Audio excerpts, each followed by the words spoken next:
चला, good evening मित्रांनो. स्वागत आहे सगळ्यांचं पुन्हा एकदा आपल्या यूट्यूब चॅनलमध्ये.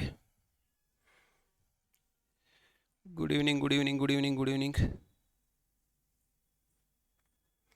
यस, तो क्लास झाला, आता दुसरा सुरू झाला. ठीक आहे, हिस्ट्री संपले आता. आता सायन्स सुरू होत आहे. हिस्ट्री खतम, सायन्स स्टार्ट. ओके.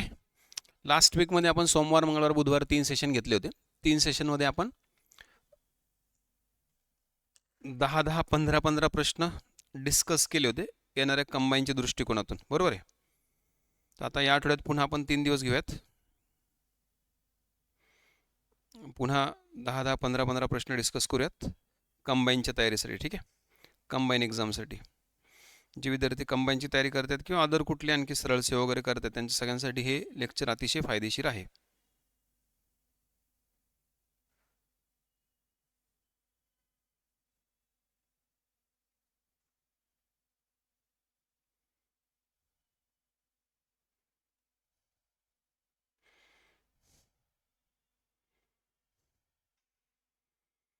एकदा मी लिंक फॉरवर्ड करून टाकतो सगळीकडे आणि मग आपण सुरू करूयात. ठीक आहे.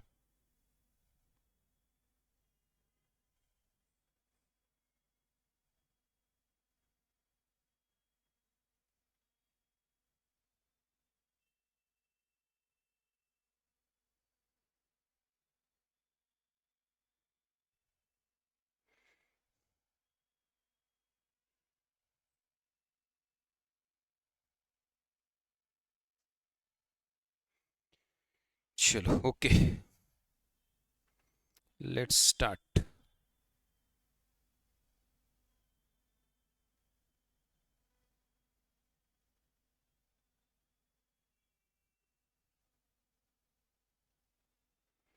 चलो, okay. Good evening, good evening, good evening सबको. Good evening. सायन्स समजत नाही? बरं, मग तुला काय वाटतं सायन्स समजण्यासाठी नेमकं काय करावं लागेल? काही मंत्रबिंत्र म्हणावं लागेल का? रोज सकाळी सूर्यनमस्कार घालावे लागतील का? मेडिकलहून एखादी गोळी बिळी आणावं लागेल का? डॉक्टरला दाखवावं लागेल का? एखाद्या बाबाकडे जावं लागेल? काही पूजाबिजा करावं लागेल? पुस्तक डोक्यावर घेऊन बसावं लागेल? पुस्तक झोपताना उशीखाली घेऊन झोपावं लागेल? दिवसभर पुस्तकच अंगावर घेऊन बसावं लागेल का? पुस्तकावर असं डोकं ठेवून झोपावं लागेल का? नेमकं काय करावं लागेल? सोपं उत्तर आहे प्रश्नाचं. सायन्स समजत नाही तर मै हो ना. लेक्चर करायचे, पुन्हा पुन्हा करायचे, रिपीट करायचे, पुस्तक वाचायचं, बॅच लावायचे, अभ्यास करायचा, खूप मन लावून अभ्यास करायचा, फुल डिवोशनने अभ्यास करायचा. सायन्स काय, सायन्सचा पप्पा पण समजेल. ठीक आहे, चला सुरू करूयात मग आता. आजचा पहिला प्रश्न आहे, व्हर्नलायझेशनला खालीलपैकी काय नावाने ओळखलं जातं? व्हर्नलायझेशन इज ऑल्सो कॉल्ड ॲज. व्हर्नलायझेशन कमेंट्समध्ये उत्तर देण्याचा प्रयत्न करा. ठीक आहे.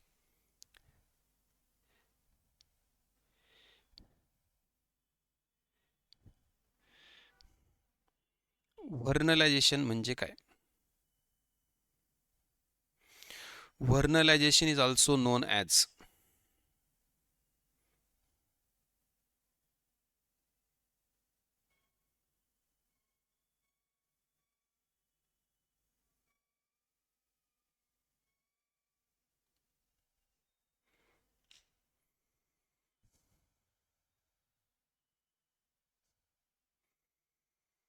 व्हर्नलायझेशन म्हणजे काय? बघूया ना किती जणांची उत्तर बरोबर येतात.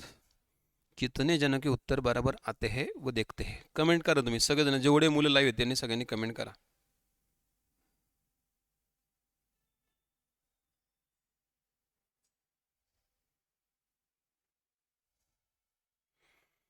व्हर्नलायझेशन म्हणजे वरीलपैकी सर्व.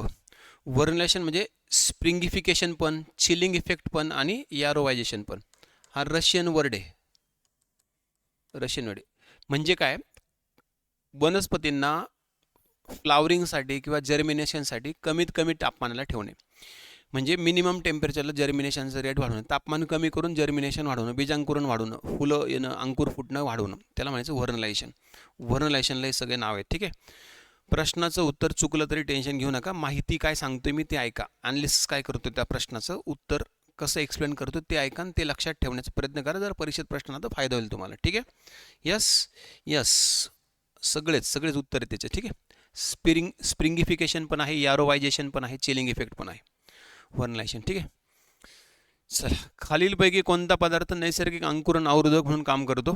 Which of the following substance acts as a natural germination inhibitor? Cytokinin, gibberellin, ethylene, coumarin. चला, कमेंट्स करत चला, फक्त उत्तर देत चला.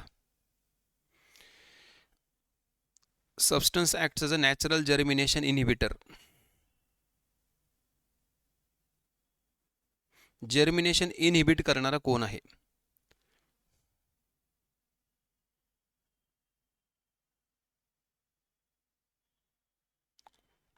जर्मिनेशन इनहिबिट करणारा कोण आहे?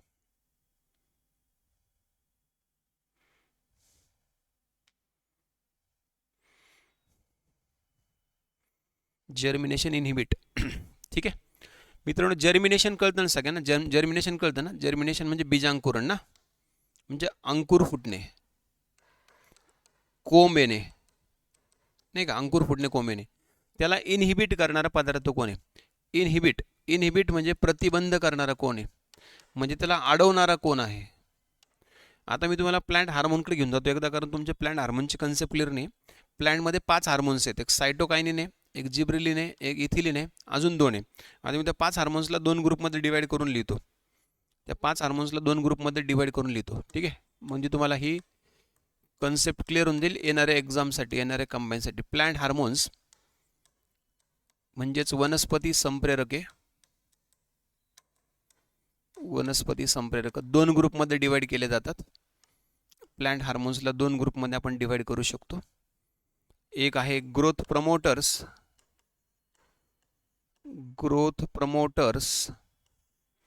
आणि एक आहे ग्रोथ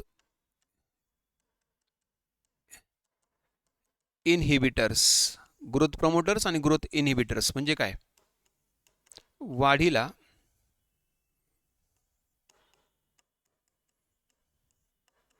चालना देणारे आणि ग्रोथ इनहिबिटर्स म्हणजे वाढीला प्रतिबंध करणारे. प्रतिबंध म्हणजे स्टॉप करणारे, इनहिबिट करणे. ठीक आहे.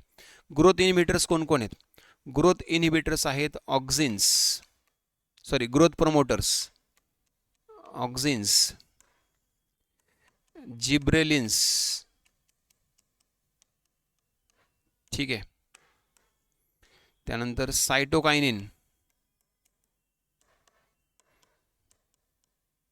सायटोकायनिन्स आणि इथिलिन. ठीक आहे.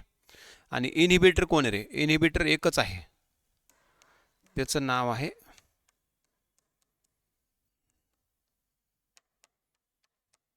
ॲब्सिसिक ॲसिड. एकच इनहिबिटर जो ग्रोथ इनहिबिट करतो तो ॲब्सिसिक ॲसिड आहे. ठीक आहे. ओके, नीट लक्ष द्या आता. यस, आता नीट लक्ष द्या. आता प्रश्न वाचा आता नीट, म्हणजे तुमचे डोके ठिकाण होतील थोडेसे.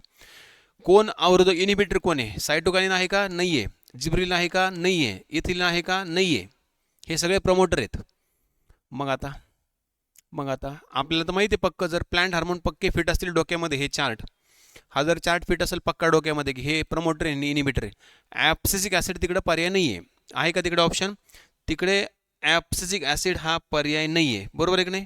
आहे का तिकडे ॲब्सिसिक ॲसिड पर्याय नाही आहे? मग चौथा पर्याय कॅमेरिन आहे ना, म्हणजे उत्तर असण्याची दाट शक्यता ना. मग कॅमेरिन काय आहे? कॅमेरिन एक फेनॉलिक कंपाऊंड आहे. फेनॉलिक कंपाऊंड म्हणजे फेनॉलचं संयुग आहे. फेनॉलचे संयुग सुद्धा इनहिबिटर म्हणून काम करतात. लक्षात ठेवा. चला, मिळालं की नाही ॲडिशनल नॉलेज सांगा बरं. जास्तीचं नॉलेज मिळालं की नाही सांगा पटकन. एक्स्ट्रा नॉलेज मिळालं की नाही? आणखी एक्स्ट्रा नॉलेज मिळालं की नाही मिळालं? नाही का? एक्स्ट्रा नॉलेज मिळ गया की नाही मिळ गया? ठीक आहे. चलो, या प्रश्न उत्तर ऑप्शन नंबर 4 आहे.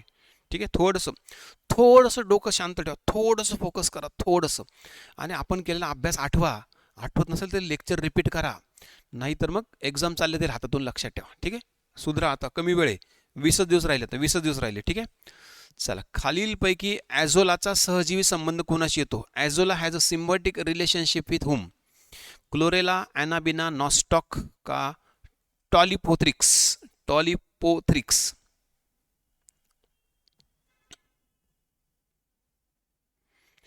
Azola has a symbiotic relationship with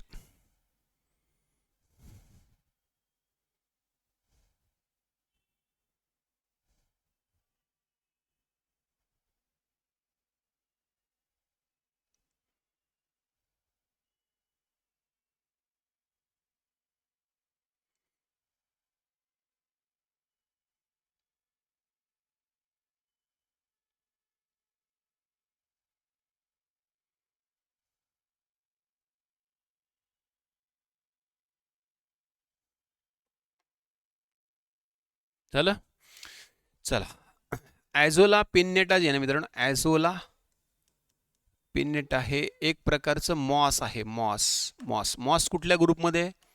MOS येतं ब्रायोफायटा ग्रुपमध्ये.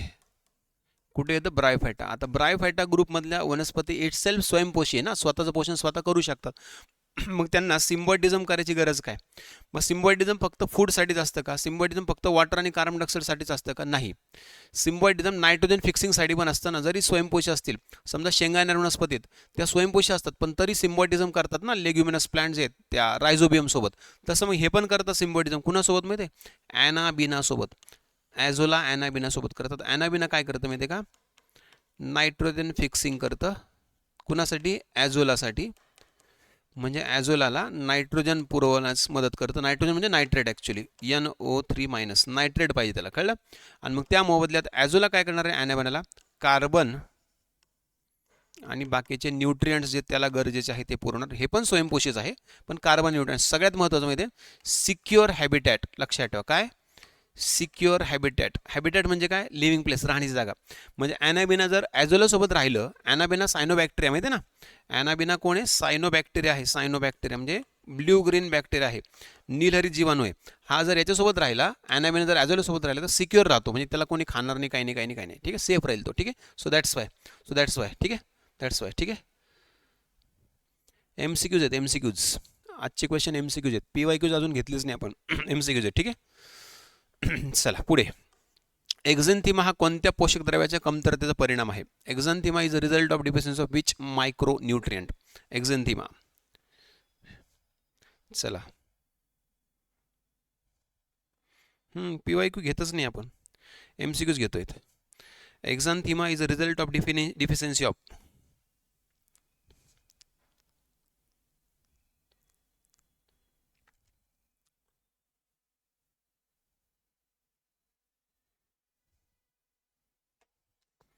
चला, तुम्ही पटपट उत्तर देत चला रे. मी तुम्हाला काय सांगितलं? चुकू द्या ना उत्तर चुकू द्या. तुम्ही उत्तर द्या फक्त. उत्तर चूक गए तर चूक गए, कोई इश्यू नाही, पण उत्तर दे दो. आता हा प्रश्न तसा सोपाच आहे. 3च ऑप्शन आहे. आता इथे पण सोडियम, इथे पण सोडियम आहे. मी हा पर्याय बदलतो. आता चौथा इथे पोटॅशियम करतो. इथे पोटॅशियम करतो, चौथा पर्याय. ठीक आहे. चला, दिलं का? 1 2 3 4 5 जणांनी उत्तर दिलं, फक्त 5 जणांनी. ठीक आहे. 6 7 8 9 जणांनी उत्तर दिलं फक्त 60 जणांपैकी. ठीक आहे. याचं उत्तर कॉपर आहे मित्रांनो. कॉपरच्या डिफिशियन्सीमुळे होतं ते, कळलं? एक्झेंथिमा मेनली सायट्रस प्लांट्समध्ये होतं. सायट्रस प्लांट्स म्हणजे लिंबूवर्गीय वनस्पती है ना, लिंबू मोसंबी संत्रीवाल्या, सायट्रिक ॲसिड ॲस्कॉर्बिक ॲसिडवाले. आणि याच्यामुळे काय होतं? याच्या डिफिशियन्सीमुळे काय होतं माहिती आहे? याच्या डिफिशियन्सीमुळे गमोसिस होतं. गमोसिस म्हणजे काय? गम नाही होता, गम तयार होतं. गम, डिंक, असे स्टेम असतं ना, स्टेम, खोड, त्याला असे फोडं बिडं येतात, फोडं, आणि त्या फोडातून डिंक बाहेर पडतो, कळलं? त्याला एक्झेंथिमा म्हणतात. याच्यावर प्रश्न पण आलाय. ठीक आहे. डिफिशियन्सी ऑफ कॉपर, लक्षात, डिफिशियन्सी ऑफ कॉपर. ठीक आहे. चलो नेक्स्ट. जर एखादी वस्तू स्थिर गतीने हालचाल करत असेल तर खालीलपैकी कोणतं विधान बरोबर नाही? कुठलं विधान बरोबर नाही ते सांगायचं. ठीक आहे. तुक्का मारला होता. Yes okay. लॉजिकल मारायला चालतो ना. If an object moves with constant velocity then which of the following statement is not correct? सांगा.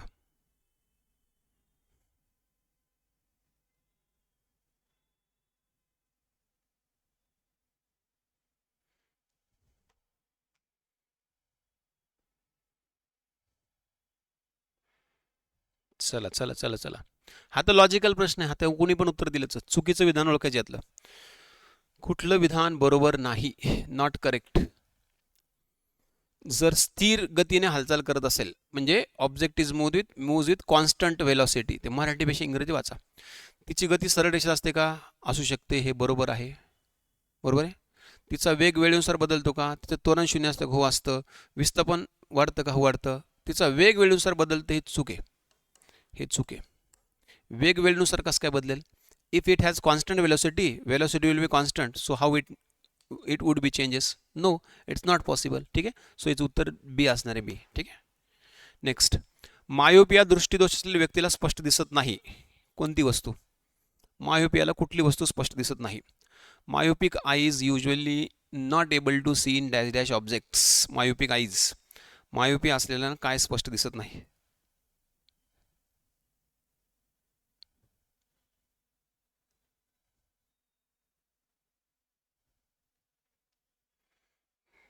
चला सांगा पटकन. मायोपिया कळतं ना? मायोपिया, मायोपिया समजतं ना? मायोपिया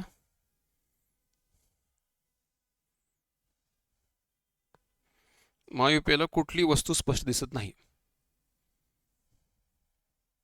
चला, मायोपियाला दूर अंतरावरची वस्तू स्पष्ट दिसत नाही, फार डिस्टन्स. कळलं ना? मायोपिया म्हणजे निकट दृष्टिता, नाही का? निकट दृष्टिता म्हणजे जवळचे स्पष्ट दिसते, जवळचे स्पष्ट दिसते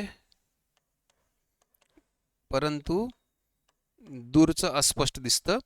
मग याच्यावर उपचार काय आहे माहिती आहे? दूरचं अस्पष्ट दिसत असेल तर कॉन्केव्ह लेन्स, स्पेसिफिक पॉवरचा कॉन्केव्ह लेन्स, ज्याचा नंबर मायनस असतो. मायनसचा चष्मा लागेल, मायनसचा चष्मा लागेल, मायनसचा. ठीक आहे, मायनसचा चष्मा लागेल, मायनसचा. ठीक आहे. सो याचं उत्तर मायोपिया आहे. याचं दूर अंतरावरच आहे, दूर अंतरावरच. ठीक आहे. आणि नियर डिस्टन्स असेल तर, जवळचं दिसत नसेल तर हायपरमेट्रोपिया. जवळचं स्पष्ट दिसत नसेल, दूरचं दिसेल तर हायपरमेट्रोपिया. दोन्ही पण दिसत नसेल तर, दोन्ही पण, तर त्याला वृद्ध दृष्टिता म्हटलं जातं, म्हणजे प्रिस्बायोपिया म्हटलं जातं. प्रिस्बायोपिया, वृद्ध दृष्टी, दोन्ही पण जर स्पष्ट दिसत असेल तर. ठीक आहे. चलो नेक्स्ट. ऊर्जेबद्दल खालीलपैकी कुठले विधान बरोबर आहे? Which one of the following statements about energy is correct? Logical, general logical प्रश्न आहे. चला द्या पटपट उत्तर. जनरल लॉजिकल प्रश्न आहे, द्या पटपट उत्तर.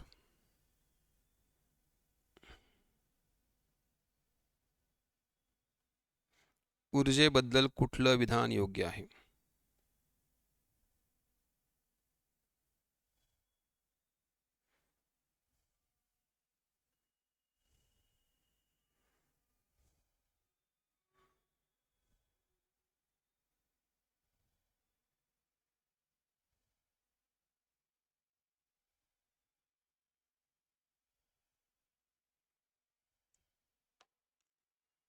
ठीक आहे, ठीक आहे, ठीक आहे, ठीक आहे.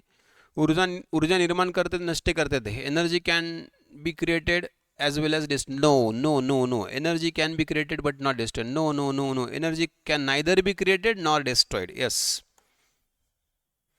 Option number 3. ऊर्जा तयार पण करता येत नाही, नष्ट केली जाऊ शकत नाही. एनर्जी फक्त ट्रान्सफॉर्म होते एका फॉर्ममधून दुसऱ्या फॉर्ममध्ये. याला energy law of energy conservation असं म्हटलं जातं. E is equals to mc square, stated by Einstein in 1905.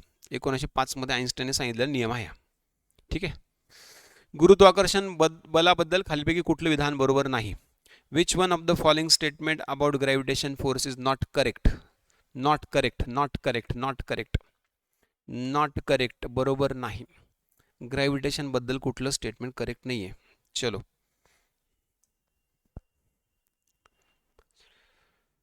law of conservation of energy. Yes, energy cannot be created nor be destroyed.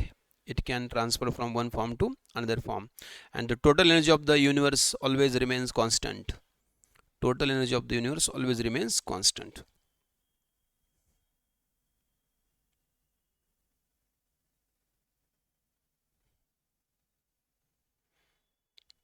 चलो बोलो बोलो बोलो. गुरुत्वाकर्षण बलाबद्दल कुठलं विधान बरोबर नाही? हे विश्वातील सर्व वस्तूद्वारे अनुभवलं जातं का? हो यस. सगळ्या वस्तूंमध्ये असतं. ही खगोलीय वस्तूंमध्ये प्रबळ शक्ती आहे का? हो यस. हे अणूंसाठी नगण्य बल आहे का? आपल्या विश्वातील सर्व जोड्यांसाठी समान आहे का? आता ह्या दोघांपैकीच एक उत्तर आहे. It is a negligible force for atoms. It is same for all pairs of bodies in our universe. सगळ्या पेअरसाठी सेम आहे का? हा फोर्स नाही आहे.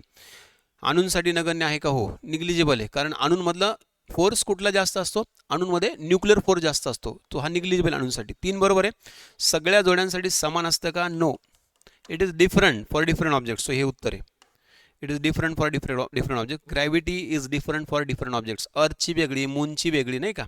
अर्थची वेगळी, मूनची वेगळी. यस, सर्व जोड्यांसाठी समान म्हणजे same for all pairs of bodies. Gravitation is compared between two bodies, earth and object on earth, है ना, earth and moon. So it is not same ना. अर्थची ग्रॅव्हिटी इज डिफरंट, मूनची different. It depends on mass and radius ना.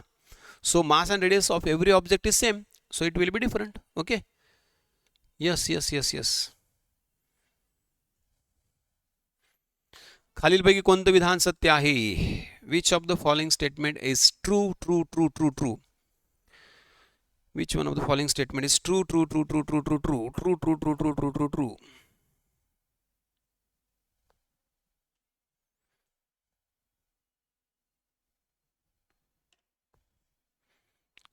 खालीलपैकी कुठलं विधान सत्य आहे?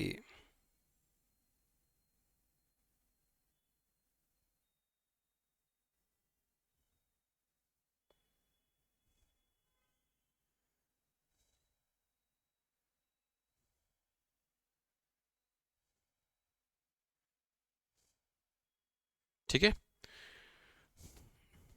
ग्लॉकोमा. ग्लॉकोमा म्हणजे डोळ्यातले जे ऑप्टिक नर्व्ह असतात, डोळ्यातले ऑप्टिक नर्व्ह, चेतापेशी, मायक्रो चेतापेशी, त्या डॅमेज होणं प्रेशरमुळे, डोळ्यातल्या फ्लुइड प्रेशरमुळे. ठीक आहे. जी पृथ्वीच्या पृष्ठभागावर सर्व ठिकाणी समान आहे, जी हे पृथ्वी पृष्ठभागावर तेथील किमतीपेक्षा जास्त किंवा पृष्ठभागाखाली खोलीपेक्षा कमी आहे, हे मराठी डेंजर आहे. G is the same at all places on surface of the earth. G is less at the earth surface than at a height above or at a depth below it, हे चूक आहे. G has its maximum value at the equator, हे पण चूक आहे. G is greater at the poles than at the equator, yes, हे correct आहे. G is greater at the poles than at the equator. विषुवृत्तावर म्हणजे ध्रुवावर जास्त आहे. जी ध्रुवावर किती माहिती आहे? पोल्सवर आहे 9.83, हे पण चूक आहे. सगळीकडे सेम नाही ना. आणि इक्वेटरवर किती आहे? 9.78 आहे. आणि प्लेन सरफेसला किती? 9.8 आहे. आणि सेंटरला 0 आहे. सरफेसपासून वर जाताना कमी होत जातं, सरफेसवरच सगळ्यात जास्त आहे. त्यामुळे बाकीचे 3 स्टेटमेंट चूक आहे, हे स्टेटमेंट करेक्ट आहे. चौथा पर्याय ज्यांनी उत्तर दिले त्यांचं बरोबर आहे. Fourth option, fourth. चौथं पर्याय ज्यांनी उत्तर दिलंय त्यांचं उत्तर अगदी बरोबर आहे. ठीक आहे. नेक्स्ट, मिश्रणाबद्दल खालील विधान विचारात घ्या. Consider the following statement about mixtures. Consider the following statements about mixtures. चला, लास्ट क्वेश्चन आजचा लास्ट क्वेश्चन. 10 क्वेश्चन झालेले आहेत. आजचा लास्ट प्रश्न.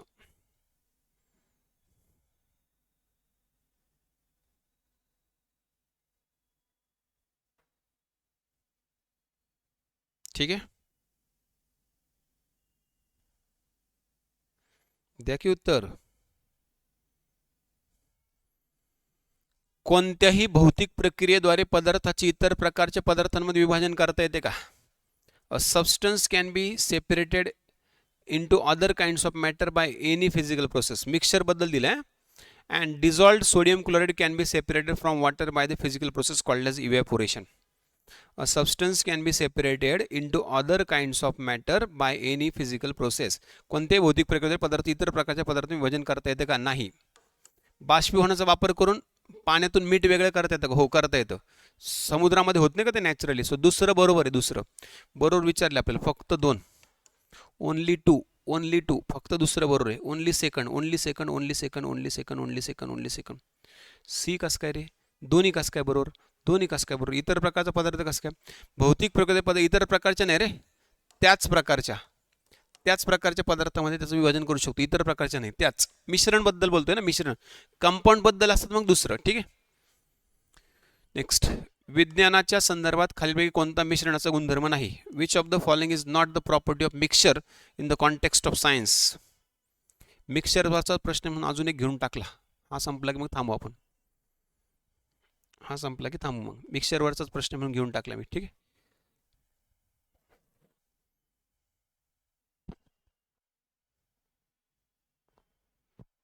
चला चला चला चला चला चला चला.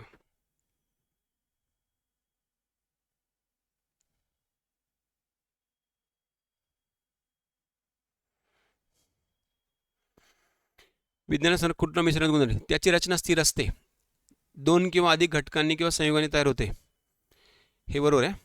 भौतिक प्रक्रियेद्वारे वेगळे करता येते, मिश्रणाचे घटक त्याचे गुणधर्म राखतात, हे पण बरोबर आहे. 2च ऑप्शन्स त्यापैकी उत्तर आहे. त्याची रचना स्थिर असते आणि भौतिक प्रक्रियेद्वारे वेगळे करता येते. फिजिकल प्रोसेसने वेगळं करू शकतो आपण, त्याची रचना स्थिर असते, हे चुके. सो हे उत्तर आहे. Structure is constant, structure is not constant, structure is different. वेगळे मिक्सचर्स वेगळ्या प्रकारचे असतात. So structure is different. So याचं उत्तर ऑप्शन नंबर 1 आहे. ठीक आहे, ऑप्शन नंबर 1 आहे. ठीक आहे, चला थांबायचं मित्रांनो. It's 8 o'clock time, 2 minutes remaining. पुन्हा भेटत उद्या याच्या पुढचे 10 प्रश्न घेऊन. ठीक आहे, चलो thank you very much. Bye bye, good night, जय हिंद.